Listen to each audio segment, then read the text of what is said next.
A woman accepts a Facebook friend request from an old high school acquaintance, only to realize he's been watching her for years. As his behavior grows more disturbing, she discovers his identity is fake, and even after taking steps to disappear, she's haunted by the feeling he's still out there.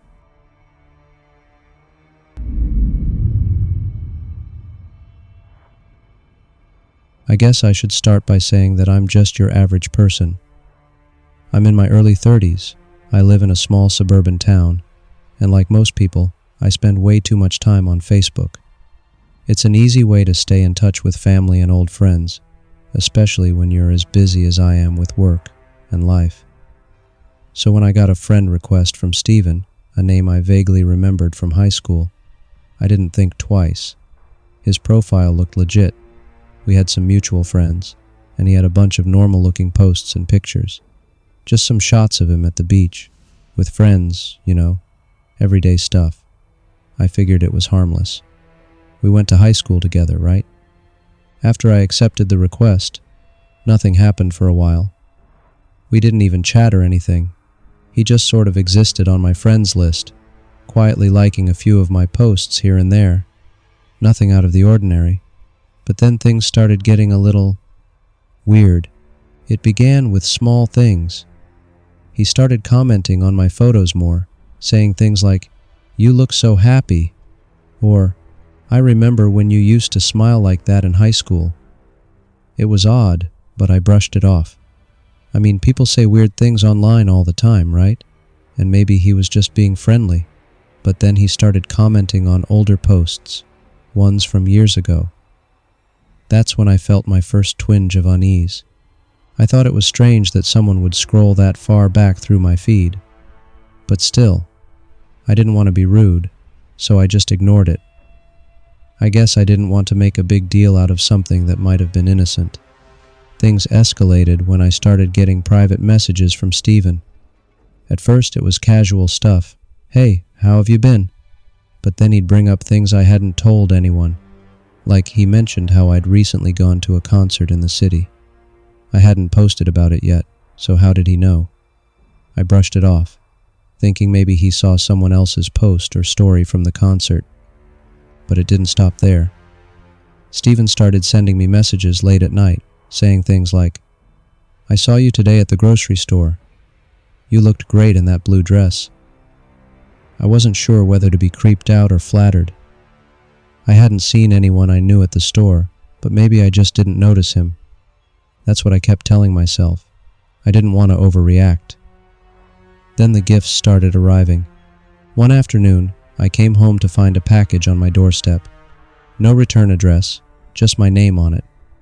Inside was a small box with a necklace and a note that read, "Thought you'd like this."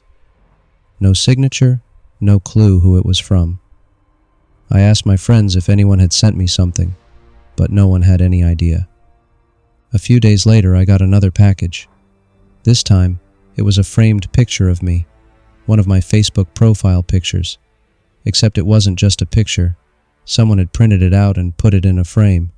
That's when I knew something was seriously wrong. I hadn't posted that photo recently, but it was one of my older ones, and it wasn't available for just anyone to see. I had it set to private, only visible to friends. My heart started racing. I began thinking back to Steven's messages, the concert, the grocery store. Now this picture. It couldn't be a coincidence. I decided to look at his profile again, and that's when I realized something I should have noticed sooner. All his posts were generic. The same 3 or 4 photos of him hanging out with friends on a beach. Reposts of viral memes, but nothing personal. No comments from actual people. It all felt staged. I panicked and messaged one of our mutual friends from high school, asking about Steven. She told me something that made my blood run cold. I don't remember anyone named Steven from our class. I immediately unfriended him, but that didn't stop him. The packages kept coming and the messages got worse. He started sending me photos of my house, different angles, taken at different times of the day. One of them was from my backyard. I don't even know how he got there without me noticing. I went to the police, but they said there wasn't much they could do unless I had direct evidence of a threat. Stalking cases are tricky, they said. So I took matters into my own hands. I hired a private investigator. It turns out Stephen wasn't even his real name. He'd been stalking me online for years, piecing together details from my Facebook posts, geotagged photos, and even comments on other people's walls. He'd created an entire fake identity just to get close to me. I don't know how long he'd been watching me before he sent that friend request, but it had to have been years. The investigator managed to trace the packages to a P.O. box in a neighboring city, but by the time we figured it out, the man behind Stephen had vanished. The police think he's still out there, watching from a distance. I've moved, changed my phone number, and deleted all my social media. But sometimes I still get that uneasy feeling when I'm alone in the house. Every now and then I'll find something on my doorstep. Nothing big, just little things. A flower, a coin, once a keychain. I know it's him. He's still out there, watching, waiting. I've learned to live with it, but I don't think I'll ever really feel safe again.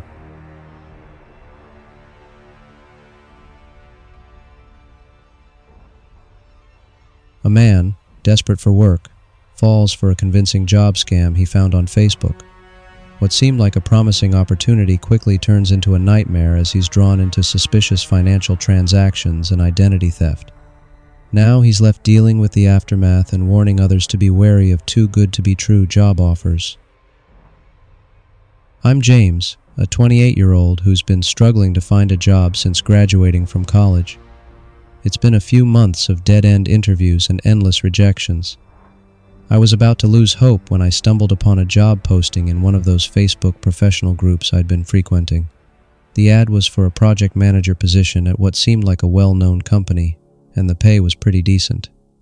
The company's profile looked impressive: slick website, professional LinkedIn page, and glowing recommendations. The contact person, Susan, seemed genuine. Her LinkedIn was filled with endorsements and mutual connections, which reassured me. I figured I had nothing to lose, so I sent my resume and a brief cover letter. A couple of days later, I got an email from Susan. She said they were interested in me and wanted to proceed with the hiring process. I was ecstatic. The email had a company letterhead, and everything looked official. They wanted me to sign a contract and send over some personal documents like my driver's license and social security number for background checks. It seemed a bit intense, but the job sounded like a great opportunity, so I complied. The next step was a remote orientation. Susan sent me instructions to download some software and get familiar with their systems. Everything seemed standard until the tasks began. The first few days were pretty normal, setting up accounts, learning the ropes, and working on some internal documents. But then things took a weird turn.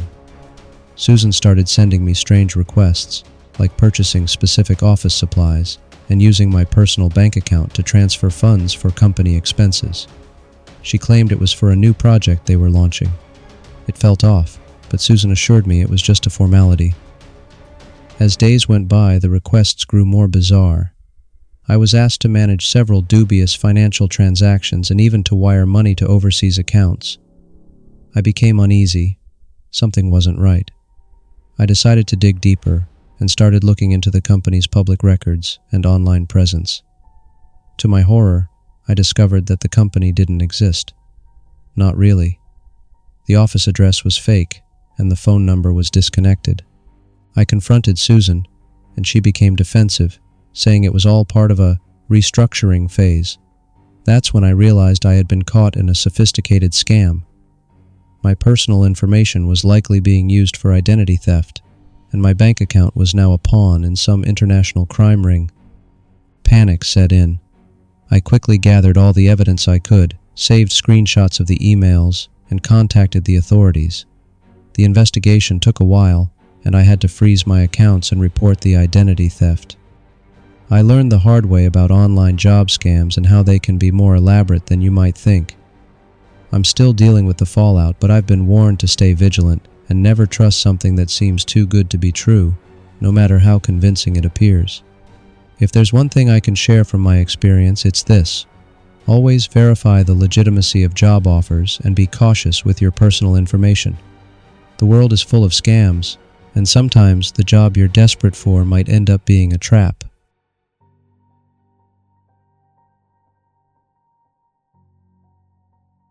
A single mom hires a babysitter named Mary from a trusted Facebook group.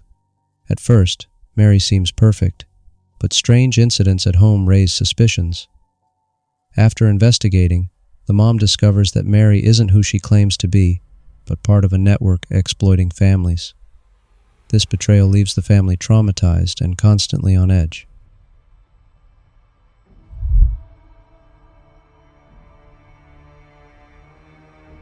It all started when I was at my wit's end, honestly. Balancing work and 2 kids as a single mom isn't exactly easy. My kids, Liam and Sophie, they're amazing, but there were times when I just needed some help, especially during those evening shifts, or if I wanted to go out on the weekends.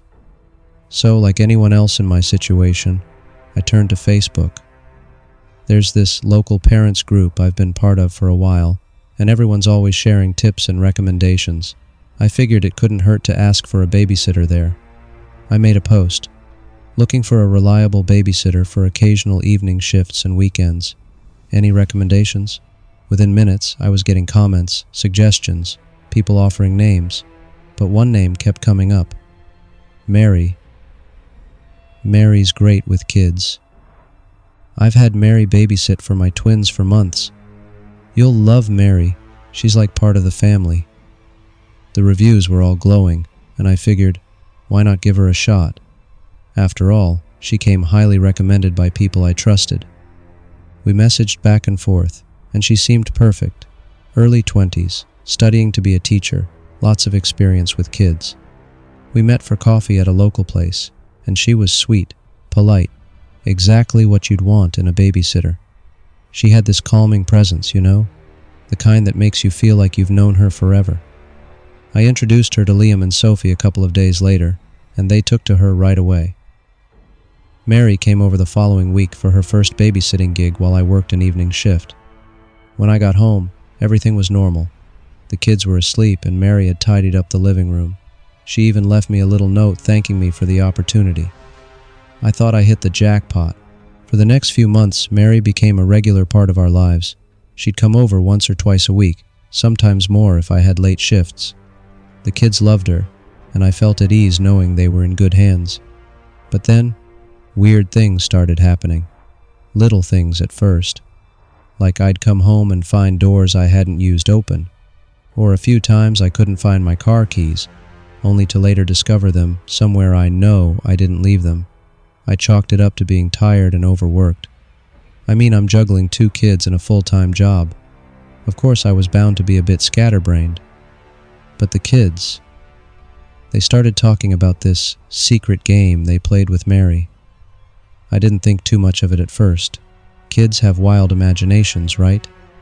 But it was how insistent they were about not telling me any details that made my stomach churn.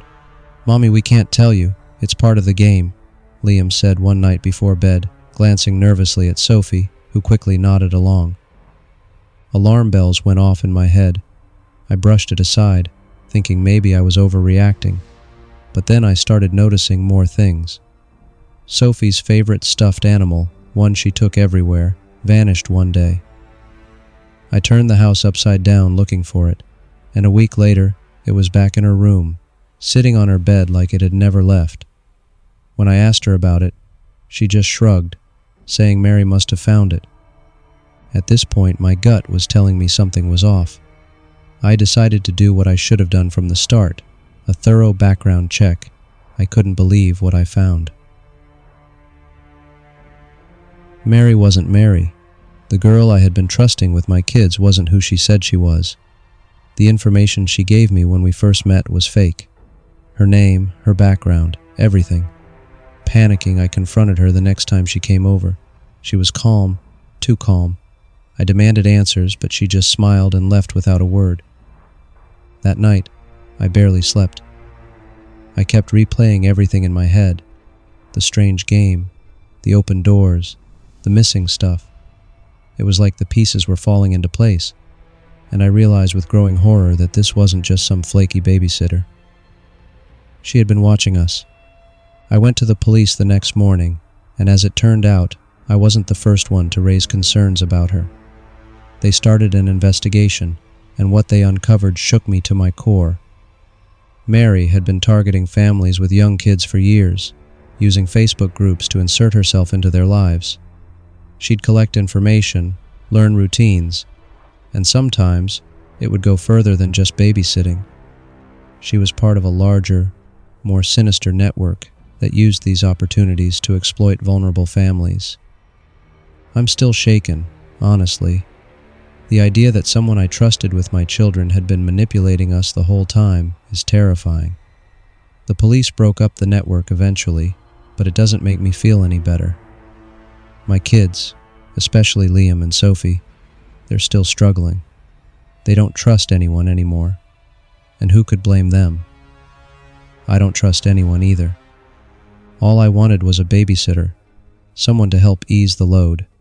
But now, I'm constantly looking over my shoulder, wondering how many others are out there doing the same thing.